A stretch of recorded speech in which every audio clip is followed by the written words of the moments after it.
Son las 6 de la mañana con 57 minutos. El expresidente Rafael Correa no acudió a ampliar su versión en el Consulado de Ecuador en Bélgica en torno al caso Balda.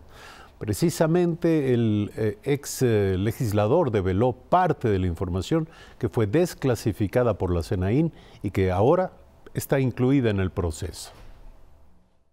Por falta de garantías en el proceso, el exmandatario Rafael Correa no acudió al Consulado de Ecuador en Bélgica para ampliar su versión. Así lo dio a conocer su defensa técnica. Garantías del caso en relación a que se respeten los procedimientos, tanto de lo que tiene que ver como el tema de la alerta roja de Interpol, como el trámite también y como el cumplimiento también de la audiencia de la apelación de prisión preventiva. Correa fue citado a las 12 horas de este jueves como parte de las diligencias que realiza la Fiscalía en el caso del secuestro de Fernando Balda. El exministro del Interior y actual legislador José Serrano, también citado, no asistió. Por su parte, Balda reveló documentos de la información que fue desclasificada por la Secretaría Nacional de Inteligencia en el proceso, mismos que harían referencia a la cotización de un estudio jurídico en Colombia por $200.000 para asumir la defensa de los agentes de inteligencia en ese país, a lo que se le habría denominado el operativo Guayacán.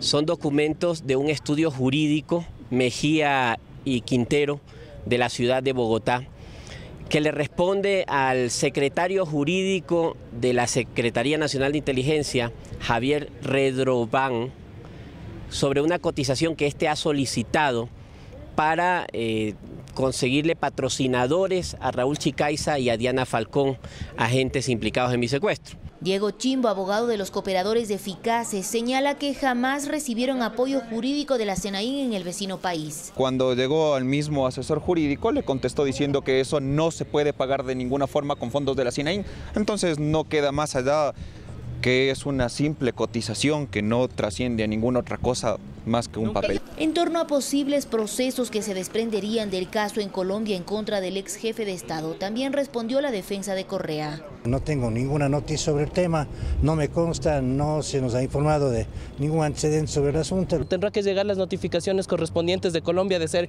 el caso. En este caso, para el viernes fue convocado a rendir versión el doctor Gustavo Yalc, quien fue secretario de la presidencia en 2012. Olga Velasco, Telediario.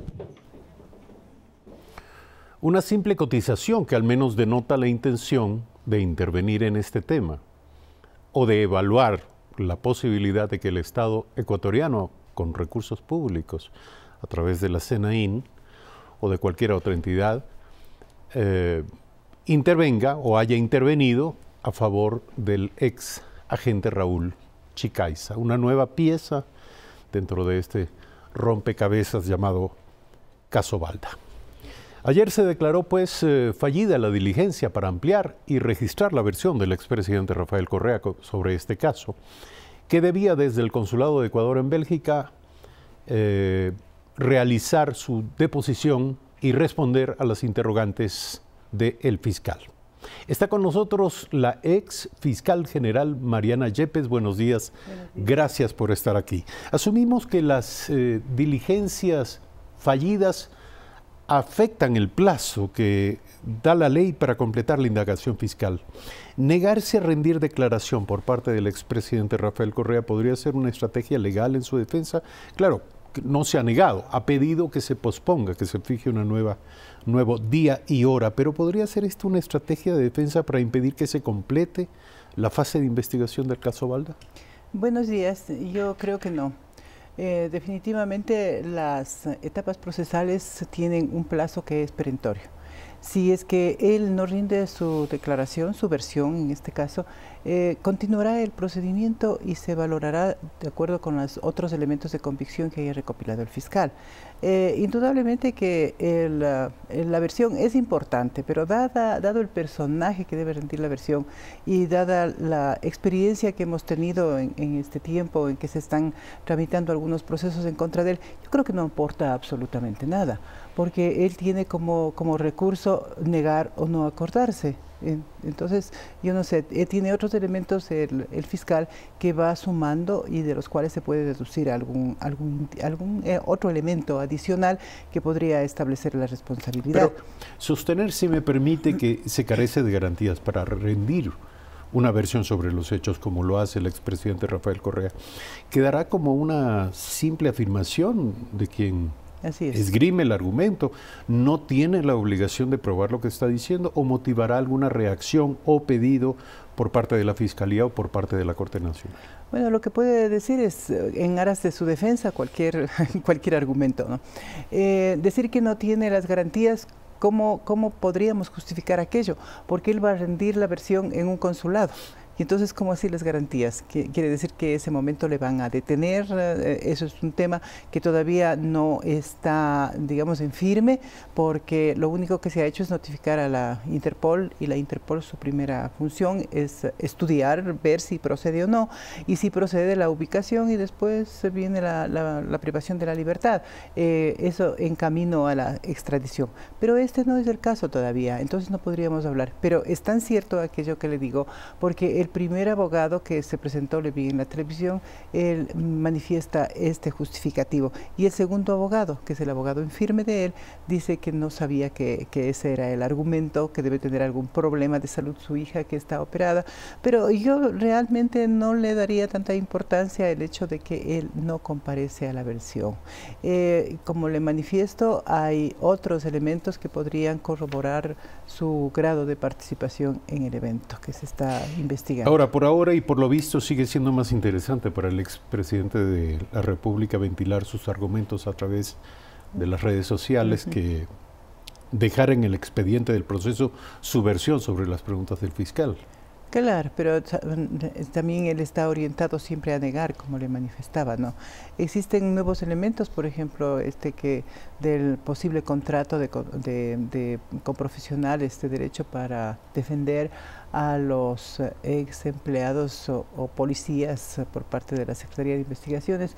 Ese es un elemento sobre el cual él no sé qué vaya a responder, pero sí también hay que averiguar, y eso el fiscal debe tener muy claro, él es un fiscal con experiencia, que habría que averiguar, como le decía, si hubo o no erogación por parte del Estado, o sea, si hubo o no la contratación, porque si hubo la contratación estaríamos ya hablando de otro delito, ¿no?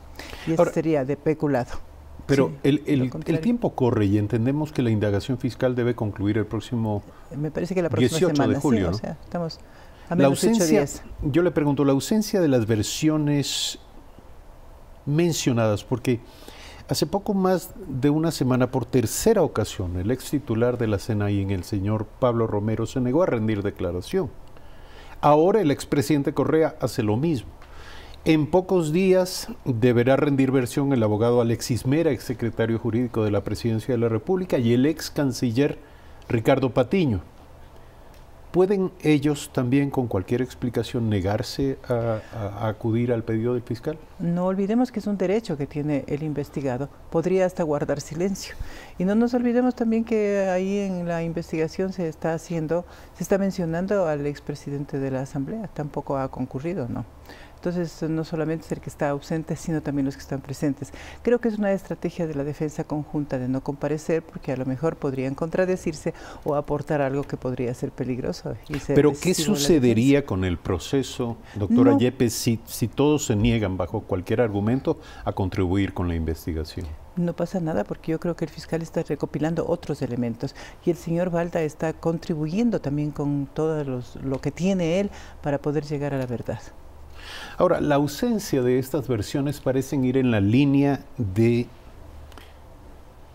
sostener que detrás del caso Balda existe un afán persecutorio. ¿Cómo no? Es decir, existe una persecución política, como lo viene diciendo el expresidente Correa y sus seguidores. Pero desde el punto de vista de la investigación, no cabe entender que la negativa a declarar denota un afán concertado por impedir la clarificación de los hechos. ¿Qué podría significar esta percepción? Indudablemente es una percepción para quienes estamos aquí en el país, es una percepción de una estrategia de defensa, de no aportar absolutamente nada. Como le decía, podría ser peligroso para ellos, pero el fiscal está en su investigación y está en su derecho y está cumpliendo sus obligaciones. Pero fuera, a mí lo que me preocupa es fuera, porque se crea precisamente esa imagen de persecución política. Y casi todos los expresidentes Los países vecinos y de otros continentes manifiestan eso, ¿no? Que se vincula la política con la persecución política con los procesos penales. O sea, que se utiliza la justicia penal para perseguir a los expresidentes. Pero ahora, yo creo que de eso sí tenemos que cuidarnos mucho. Que debe hacerse una investigación y un proceso sin apresuramientos, caminando firme, como quien dice, para llegar a la decisión final y no confundir con la política, mezclar al derecho penal como un instrumento de persecución política. Ahora, sin apresuramientos, pero dentro de los plazos que fija la ley. Naturalmente, y los plazos son fatales. Esa es una de las ventajas que tenemos con el nuevo sistema procesal, que te determina plazos fijos y de los cuales no hay cómo salirse. Y las pruebas tienen que ser aportadas en el momento de la audiencia, de juicio, si es que llegamos a ese evento. Ahora, la calidad del uso del tiempo dentro de esos plazos está en manos del fiscal. Exactamente, es el fiscal el que dirige la investigación, tanto preprocesal como procesal, que es la que está en este momento, porque se le ha formulado cargos. Tanto es así que tiene una medida cautelar de prisión preventiva. Entonces, después de esto ya viene la evaluación del trabajo del fiscal y de la presentación de su dictamen, la evaluación de ese trabajo y la presentación de pruebas para el señalamiento de una audiencia de juicio ya. Fernando Molina, uno de los abogados de Correa, declaró: hemos realizado el análisis correspondiente y hemos determinado como parte de la defensa técnica que no existen las garantías adecuadas para que el expresidente Correa pueda rendir su versión. Hasta allí la cita textual. Dígame, ¿qué es esto de la defensa técnica? ¿Por qué no defensas secas? ¿Qué llaman defensa técnica? Defensa técnica es aquella que viene de un abogado contratado. La defensa es un derecho constitucional que está dentro de las garantías del debido proceso, y esta puede ser una defensa técnica o una defensa también del Estado, ¿no? Entonces la persona que no tiene para contratar un abogado personal, profesional, digamos, el Estado tiene la obligación de darle un defensor. Y esa es la defensoría pública que tenemos. Porque se lo pregunto porque la asesoría hasta este momento, la asesoría legal al expresidente, parece indicar que estarían más interesados en defenderle no tanto de las acusaciones, sino contra las acusaciones. Me explico. No demostrar que Correa es inocente necesariamente de lo que se le acusa, sino poner a Correa fuera del alcance de las acusaciones. Sostener que Correa no sabía, nunca se enteró, que todo lo que ocurrió fuera de su conocimiento. ¿Significa esto precisamente recomendarle que posponga su declaración ante el fiscal? Podría ser que sea eso, pero sí es necesario aclarar que no es deber ni del expresidente ni de ningún investigado, procesado como es este caso, declarar. No, me refiero a desvirtuar la inocencia. Él no tiene que justificar la inocencia. ¿Quién tiene que justificar que no es inocente? Es el fiscal. Porque la presunción de inocencia nos cubre a todos los ciudadanos y ciudadanas por mandato constitucional, y no solamente en este país, sino a nivel de muchísimos países, a nivel del mundo, me atrevo a decir, que es un derecho que todos tenemos, y no nos corresponde a nosotros desvirtuar esa presunción, sino al fiscal. Y ese es el trabajo del fiscal. Para eso recopila evidencias, para eso hace las investigaciones, para ir reduciendo poco a poco esa presunción de inocencia. Podría ser una forma de defensa, podría ser eso, una planificación de la defensa, no aportar absolutamente con nada. Pero ahí está el deber del fiscal, esa es su obligación. En teoría, porque yo creo que es solamente teoría, se dice no tengo nada que aportar, porque es obligación del fiscal justificar que soy culpable o que existe el delito. Pero eso no es verdad, porque el fiscal tiene que ser una persona, un funcionario objetivo, que debe recopilar todo lo que encuentre y después analizar con absoluta imparcialidad.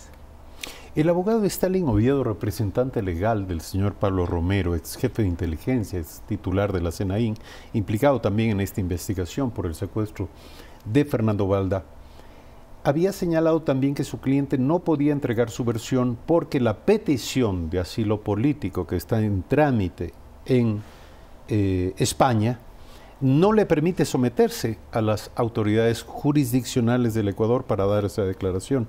Le pregunto, ¿esto es cierto? Es decir, una petición de asilo político en España ¿permite evadir el llamado de la justicia? Yo personalmente creo que no. Él debe tener sus argumentos para expresar eso, ¿no? Pero a mí personalmente me parece que es un contrasentido. Es nada más que una justificación ante un llamado que le hace la justicia ecuatoriana. Una falta de colaboración y está esperando una decisión. Entonces, si no sale el resultado positivo a sus pretensiones de asilo, él jamás va a colaborar. Eso no me parece tampoco correcto. Está en la misma línea de no colaborar, con la misma línea que tiene el expresidente y los exfuncionarios que están también en el país que no quieren colaborar. Se lo pregunto porque este argumento podría ser puesto en duda por el mismo juez español, que lo dejó en libertad provisional sin fianza, después de que la Interpol lo detuviera por la difusión roja que pesa sobre él. Según determinó el juez, Romero tiene la prohibición de salida de España, se le retiró su pasaporte y tiene que comparecer diariamente ante un juez. Y esto ocurrió 2 días antes, y todo esto de acuerdo a la declaración del juez español, mientras se tramita su extradición. Entonces yo le pregunto, ¿se puede al mismo tiempo estar en un proceso de trámite de extradición, insisto, y al mismo tiempo en un proceso de solicitud y consideración de asilo? ¿Por qué no? Sí, yo creo que sí. Inclusive, cuando se está tramitando un asilo, se puede producir la extradición, porque pueden ser las pruebas tan graves de la existencia de un delito. Y tenemos experiencias me parece que en Europa, en algún país europeo, de expresidentes que han estado tramitando asilo y han sido extraditados. Y yo creo que la actitud del juez de España, sí, su definición por la medida cautelar de presentación permanente ante la justicia, es propio de la soberanía de un juez. Ellos analizan, como todos los jueces, inclusive los ecuatorianos, tienen que analizar la gravedad del hecho y las circunstancias personales. Una persona como él, que está viviendo en un país extranjero, si le retiran el pasaporte, si le impiden la salida, está también coartándose su libertad de movimiento. Y entonces esa es una medida alternativa a la prisión preventiva. Los jueces analizan, ¿no? Los jueces de todos los países analizan las circunstancias personales, las circunstancias de los hechos que son motivo de la acusación y también las circunstancias personales de cada uno. Son las 7 de la mañana con 15 minutos, ya vamos cerrando este diálogo. El caso Romero es destacable porque el propio expresidente Rafael Correa ha señalado su intención de pedir asilo político al Reino de Bélgica. Si Correa tiene difusión roja de Interpol, ¿puede en paralelo cumplir los requisitos para acogerse al asilo? Creo que sí, porque no olvidemos que inclusive un ciudadano extranjero está sometido a la justicia ecuatoriana si ha cometido el delito acá. Entonces, ¿por qué no? Yo lo que siempre pienso, y lo voy a ratificar, es que ese es un hecho muy grave y que el expresidente Correa debe sentirse, como quien dice, acorralado por tanta denuncia que existe en contra de él, por tantos procesos, tantas investigaciones que se han iniciado en su contra. Tiene hechos gravísimos como este del secuestro, que ya deja de ser un delito de cuello blanco que era común entre los exfuncionarios públicos. Este es un delito, una delincuencia común, con visos de intromisión de la soberanía del Estado, y tiene otros como por ejemplo el caso del general Gabela. Existen algunos temas, existen peculados que están en su contra. O sea, él debe sentirse acorralado en una situación sumamente delicada, y yo creo sinceramente que no sabrá cómo comparecer ante la justicia, y peor expresarse en una versión, porque de seguro ahí le van a surgir muchas preguntas de las cuales él no puede evadir, ¿no? Ahora, la estrategia es clara. El abogado belga del expresidente Rafael Correa, el señor Christophe Marchand, quien a la sazón también es abogado de Julian Assange y también del expresidente catalán Carles Puigdemont, declaró lo siguiente: si Correa me dice, yo quiero volver al Ecuador, yo le digo, usted no tiene que ir al Ecuador porque hay un riesgo muy fuerte de que sea puesto en prisión y de que esto ocurra y de que se lo detenga por muchos años para eliminarlo de la política. Es parte de esta línea de construcción de una percepción internacional de que Correa, el expresidente de la República, es un perseguido político. ¿Qué debe hacer la justicia ecuatoriana frente a esta estrategia que insiste en mencionar que el caso ha sido urdido simplemente para perjudicar políticamente al expresidente Correa? Precisamente lo que le manifestaba, debe actuar con seriedad y con imparcialidad. Lo que ha manifestado el abogado belga, y yo creo que es la verdad, porque él tiene aquí orden de prisión. Entonces, si viene aquí, será detenido. Efectivamente será así, ¿no? Pero no nos olvidemos, cuando menciona el caso Assange, él está en la embajada ecuatoriana y sin embargo ha podido rendir declaraciones ante los jueces que persiguen un delito diferente de otros países. Entonces el asilo no impide que siga investigándose, no impide que sea procesado, inclusive sentenciado. ¿Sí? Cuando termine el asilo podría cumplir su pena. Una pregunta final. La orden de prisión, la difusión roja a través del Interpol, el intento de detener al expresidente de la República, Rafael Correa, fue emitida en reacción, en respuesta a su negativa a acogerse a las medidas cautelares que había determinado la jueza. ¿Estas medidas cautelares son vigentes solamente en el tiempo de la indagación fiscal? Porque le pregunto, cuando concluya la indagación fiscal este próximo 18 de julio, ¿quedará insubsistente la orden de prisión? Es decir, ¿la Corte ya no tendría para qué solicitar la detención del expresidente Correa? No, la prisión preventiva está dictada el momento que él se constituye en procesado. Eso es cuando le formulan los cargos y ya se le dicta algo que no ha acontecido. La medida. Sí, es precisamente por eso tiene la prisión preventiva. Pero cuando ya concluya la etapa de investigación procesal, que es esta etapa en la que se encuentra, existe una audiencia en la que el fiscal presenta su dictamen acusatorio, si es que existe elementos para eso, y luego el juez dicta un auto de llamamiento a juicio. Y cuando dicta el auto de llamamiento a juicio, el juez podría confirmar esa prisión preventiva o de lo contrario no, o sea, revocarle. Pero yo creo que existen elementos suficientes, tanto es así que la jueza que está supervigilando estas actuaciones del fiscal, la doctora Camacho de la Corte Nacional, ha dictado una prisión preventiva es porque tiene suficientes elementos para ello.